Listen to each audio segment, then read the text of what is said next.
कथारे अछि अंटी छुरी तंटी काटे पाली पोषी एड़िकीरू एड़े करिथिबा नाती साजिला बैरी सामान्य किछि अर्थ लोभरे जेजेंको कला हत्या। तेबे दर्शक बंधु सत केबे लुचि रहेना।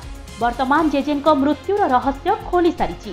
सामना को आसी सारिछि प्रकृत हत्याकारीर चेहरा। मृत्यु रहस्यर पर्दाफाश करि पारिछि पुलिस। नेमाल थाना लेंडुरा भगवानपुर गाँवर जेजेंको हत्या करी जेजेमां को गुरुतर करने घटनार पर्दाफाश करि पारिछि पुलिस। पूर्व योजना अनुसायी नाती ओंकार मुदुली चोरी उद्देश्य नहीं राति अधरे घर गडरेज आलमीरा खोलुथिला। तेबे सेई घरे जेजे ऋषिकेश मुदुली और जेजेमा कनकलता मुदुली शोइथिले। गडरेज खोलिबा समय रे और चोरी करुथिबा समय रे नाती ओंकार को जेजे ऋषिकेश मुदुली देखि पकेइले। एहा देखि अनन्य उपाय न पाई ओंकार उत्क्षिप्त होई जेजेंकु कटुरी रे मरणांतक आक्रमण करिथिला और तांकु हत्या करि देइथिला। जेजेमा मध्य प्रतिवाद करिबारु तांकु मध्य से आघात करिथिला, जहा फଳରେ से मध्य गुरुतर आहत होई पड़िथिले। तेबे जेजेंको हत्या घटनाटीकु मृत्यु घटनार रूप देबा पई नाती ओंकार से घरे कमल रे निया लगेई देइथिले। तेबे वर्तमान पुलिस अभियुक्तंकु धरिबारे सक्षम होई पारिछि।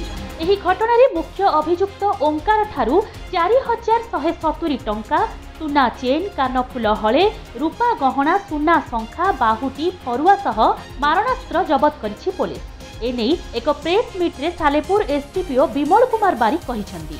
देखंतु आमर काली नेमाल थाना केस नंबर 219/2022 रिखरे रजिस्ट्रेशन होता गोटे दंपति जी की निज घर लेंडुरा भगवानपुर अंडर नेमाल पीएस सेठी राति शोते एवं सहित जड़े बड़ भाई पुअर पुओ माने नाती हिसाब सी शोता। तो आम खबर पाइलु जे सकाळु से वृद्ध दंपति को अटैक करी जी मेल जी पर्सन तांकर मृत्यु घटी एवं जी लेडीज संकटापन्न अवस्था हॉस्पिटल को भर्ती कर खबर पाइला पर आम साइंटिफिक टीम डॉग स्क्वाड पहुँची आमर एसपी साहब एडिशनल एसपी साहब घटनास्थल पहुँची निजे परिदर्शन करते आम एसपी साहब निर्देश क्रमे आम गोटे टीम फॉर्मेशन करूँ।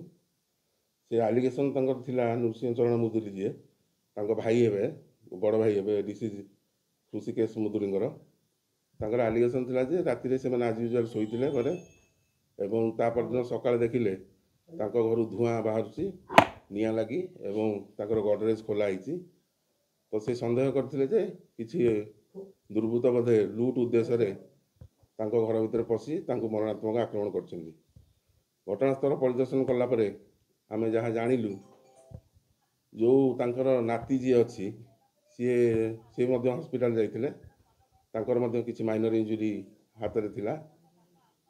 तो संगे संगे आम हॉस्पिटल जाई से लेडीज अवस्था बुझुलु से बर्तमान भी वेंटिलेटर अच्छा अवस्था माने अति संकटापन्न अच्छी।